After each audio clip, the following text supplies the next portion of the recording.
Louis Richard, j'ai 50 ans, je suis président de la Fédération du bâtiment Loire-Atlantique depuis 3 ans. Et la Fédération du bâtiment Loire-Atlantique regroupe les différents métiers de la branche du bâtiment.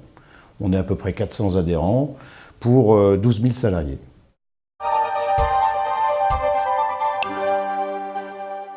La fédération s'est lancée dans un tel projet parce que, compte tenu des enjeux liés au Grenelle de l'environnement, il nous a semblé nécessaire d'inscrire nos adhérents dans une démarche de progrès, de R&D, en sachant que chaque entrepreneur ne peut pas s'offrir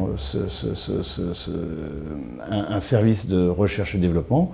Et donc on a imaginé en fait la construction et le projet de 6 maisons BIPOS qui vont se décliner de la manière suivante. 2 maisons structure maçonnerie traditionnelle, dite traditionnelle, 2 maisons structure bois et 2 maisons structure métallique pour atteindre en fait un objectif qui n'est encore pas tout à fait fixé, mais pour 2020, que ces maisons soient à énergie positive.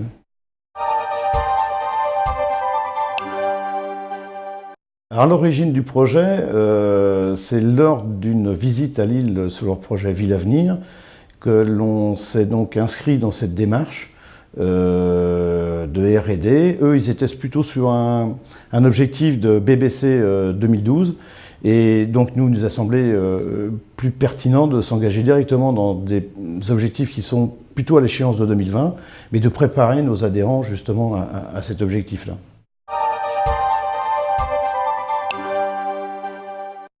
Comment s'est constitué le projet? On a lancé donc un appel d'offres en conception-réalisation. Des équipes se sont donc constituées pour répondre à cet appel d'offres. Les équipes sont composées d'entreprises, de bureaux d'études et d'architectes. L'entreprise étant mandataire, hein, donc c'est quand même un nouveau type d'approche sur ce type de projet. Et puis on a retenu, sur les nombreux projets qu'on a reçus, 3 équipes pour réaliser le projet Ville Avenir Plus Atlantique.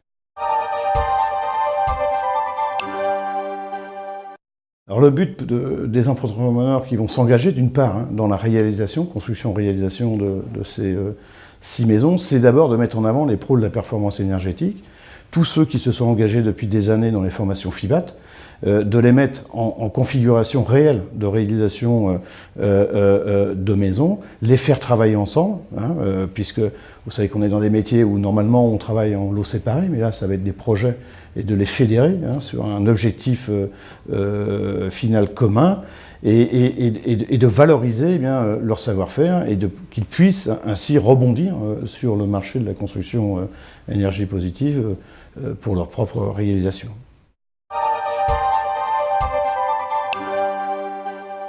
Pour nous, le premier engagement, c'est la performance énergétique, c'est-à-dire que c'est un projet qui devra répondre au cahier des charges des bâtiments à énergie positive, et tout en tenant compte du confort de l'usager dans la durée de vie du bâtiment. Notre deuxième engagement sur le projet, c'est la performance technique, c'est-à-dire que quelle que soit en fait la filière de construction, gros œuvre, bois, métal, c'est d'arriver à une performance globalement en termes d'économie d'énergie identique. C'est de promouvoir aussi tous les pros de la performance énergétique, nos adhérents qui se sont déjà engagés dans cette démarche-là. Et puis c'est aussi faire valoir aussi, bien sûr, toutes les réglementations liées à l'accessibilité des bâtiments. Et puis le dernier point, c'est aussi un chantier en termes d'environnement qui se voudra exemplaire dans sa réalisation. Alors notre troisième engagement, c'est la formation.